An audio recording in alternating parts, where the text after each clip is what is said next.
Les Eaux du Nord ont aujourd'hui 100 ans, créées en 1912 pour répondre aux besoins de la population et surtout à l'essor de l'activité industrielle. Cette entreprise qui distribue de l'eau dans 79 communes a décidé de fêter l'événement comme il se doit et elle nous a ouvert ses portes pour une journée de découverte. L'eau est le produit alimentaire le plus contrôlé. L'eau du robinet de notre région est de bonne qualité, mais elle est calcaire. Plus d'explications au micro d'LNC. Ici sur la région nord, on a une eau qui est très dure. On est à 55 de degrés TH d'eau, de dureté, pardon. Cette eau est effectivement très dure.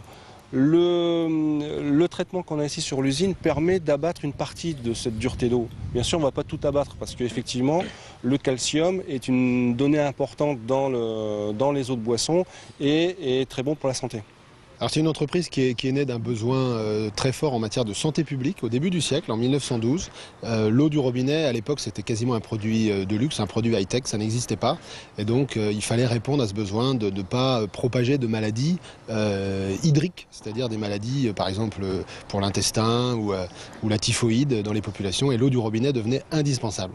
Alors il a fallu effectivement accompagner l'industrialisation de la métropole, puisqu'à l'époque c'était une société qui avait besoin de beaucoup d'eau pour les tissages, pour les filatures, et donc ça a permis d'accompagner ce développement.